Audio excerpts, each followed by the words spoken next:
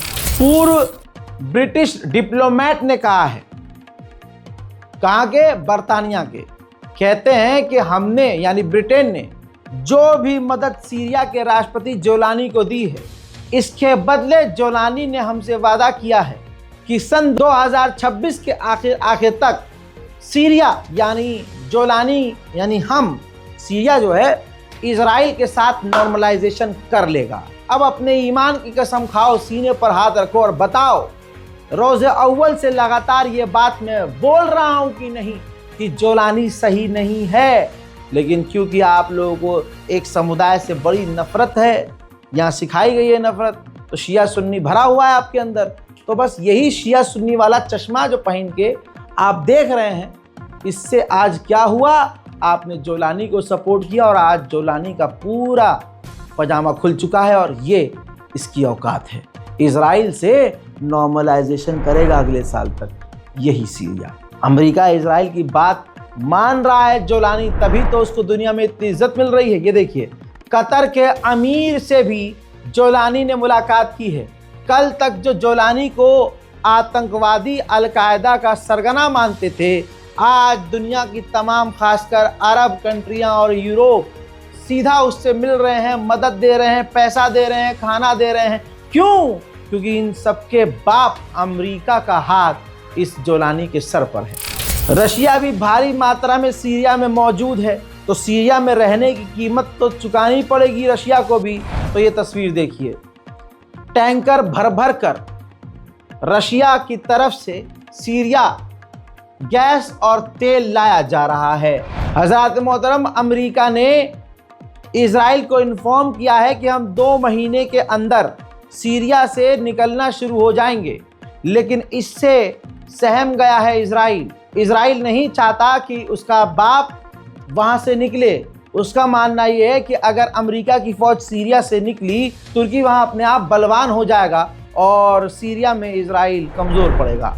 Gulf की एक gas pipeline तुर्की और दूसरे यूरोप के देशों में बिछाने की तैयारी थी इजराइल के रास्ते से, लेकिन अब जब जोलानी आ गया है सीरिया में, तो इजराइल के रास्ते का इस्तेमाल ना करके अरब देश सोच रहे हैं कि सीधा सीरिया की ज़मीन पर ही अपनी गैस पाइपलाइन बिछाकर अपनी गैस को तुर्की और दूसरे देशों तक पहुंचाएं। उधर लगातार 24/7 कंटिन्यू हमले अमेरिका पूरी ताकत से यमन पर कर रहा है। देखिए, खतरनाक आधुनिक फाइटर जेट से किस तरह से निहत्थे यमन के लोगों पर हमलावर है अमेरिका।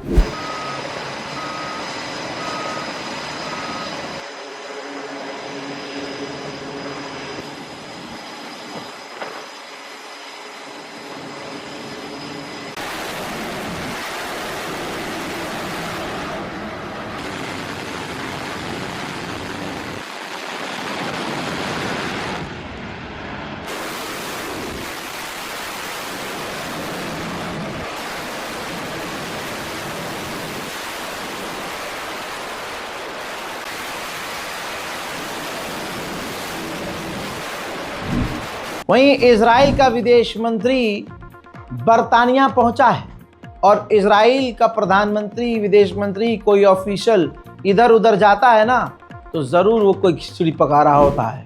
मुसलमानों की औकात देखो भाई, अरब देशों की औकात देखो।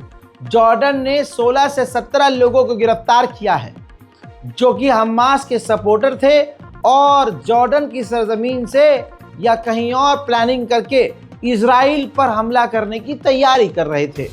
गिरफ्तार कर लिया है जॉर्डन ने उन्हें। पूरी दुनिया में इजरायली बदनाम हो गए हैं।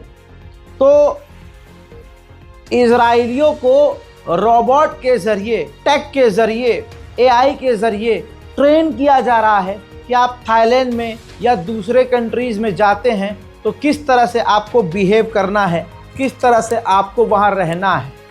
हजरात, इजराइल की लंका लगी हुई है। अब कोई भी इजराइल को पसंद नहीं करता।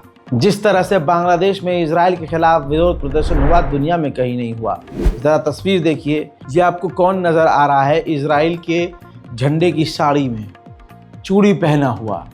ये है मोहम्मद बिन सलमान सलूली।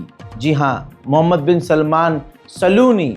अब सलूनी ना कहूँ तो इसे क्या कहूँ दोस्तों, यही वो मोहम्मद बिन सलमान है जो अपने आप को हीरो समझता है, लेकिन आज गज़ा और फ़िलिस्तीन पर चुप रहकर बांग्लादेश क्या पूरी दुनिया के मुसलमानों की नज़र में शैतान की हैसियत रखता है। वहीं मेरे दोस्तों, मोइज़ू गवर्नमेंट ने सबसे ख़तरनाक कदम उठाया है। उन्होंने इजराइल पर पाबंदी लगा दी है। अब इजराइल के जो लोग हैं वो इजरायली पासपोर्ट लेकर मालदीव में कभी एंटर नहीं हो सकते। हजरात, इटली के डिफेंस मिनिस्टर ने इजराइल की धोती खोली है और हिम्मत दिखाया है इजराइल की आंखों में आंखें डालकर बोलने पर। दोस्तों, इटली के डिफेंस मिनिस्टर ने कहा है, गाज़ा के बच्चे वैसे ही हैं हमारे लिए जैसे इटली के बच्चे हैं। गाज़ा के बच्चे वैसे ही हैं जैसे दुनिया के तमाम बच्चे हैं।